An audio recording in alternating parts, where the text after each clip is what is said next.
यानी ये चेंज है, ये परिवर्तन है। पहले लोग यूपी में इन्वेस्टमेंट के लिए नहीं आते थे। मुझे याद है जब 2017 में मुझे दायित्व दिया गया, मैं आया, एक सप्ताह के अंदर ही मेरे पास सैमसंग आ गया था बाइंड अप करने के लिए,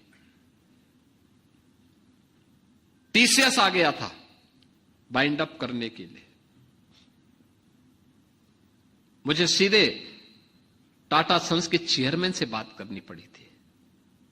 सैमसंग से बातचीत करने के लिए मुझे अपने औद्योगिक विकास मंत्री को भेजना पड़ा था कि भाई जाइए, उनकी समस्याएं क्या हैं, क्यों नहीं आप उनकी बात को सुनते हैं, समाधान का रास्ता अपनाइए।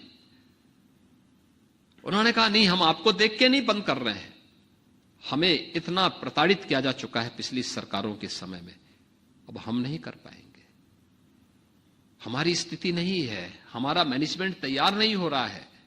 हमने कहा बदल चुकी है, प्रताड़ना आपकी हुई होगी, लेकिन जनता ने उन्हें बदल दिया है, उन्हें कहीं का नहीं छोड़ा है।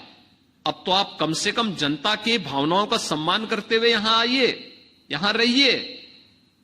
और मुझे यानी आज आप देखते होंगे कि सैमसंग भी अपना यहां पे निवेश किया है, उसने नया निवेश भी यहां पे किया है, टीसीएस ने अपना एक्सपेंशन किया है, अन्य तमाम उद्यम यहां पर आए हैं।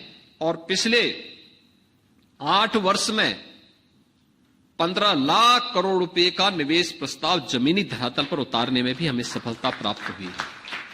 33 सेक्टोरियल पॉलिसीज के साथ आज हम काम कर रहे हैं।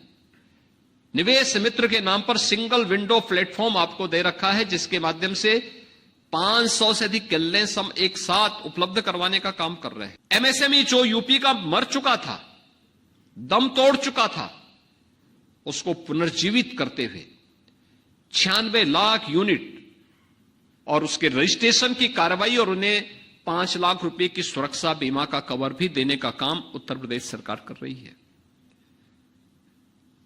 एमएसएमई यूनिट को स्थापित करने के लिए 1000 दिन तक किसी भी प्रकार की एनओसी की आवश्यकता नहीं, बल्कि प्रोविजनल हब दे देंगे। आप अपना यूनिट को लगाइए, चालू करिए, और इस दौरान अपना एनओसी की प्रक्रिया को आप पूरा करिए, कोई बाध्यकारी नहीं।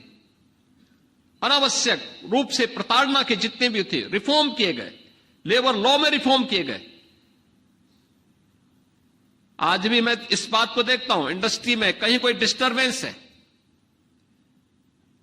और कानपुर को तबाह करने वाला वह गिरोह फिर से कहीं सक्रिय दिखता है, मैं सबसे पहले वहां के डीएम और एसपी से बोलता हूं, मैंने कहा भी तुम सो रहे हो या कहीं जाग रहे हो, ये सब क्या हो रहा है? इंडस्ट्री अगर बंद होगी तो सबसे पहली मार पड़ेगी वहां के काम करने वाले कार्मिकों पर, वहां पे जो लेबर काम कर रही है उस पर एक मार पड़ेगी। क्यों उनके पेट पे लात मारने देते हो किसी को? कार्रवाई करो इन लोगों के खिलाफ, संवाद बनाओ। आज परिणाम आपके सामने आ रहा होगा, कहीं कोई दिक्कत नहीं, कोई नेतागिरी नहीं। मुझे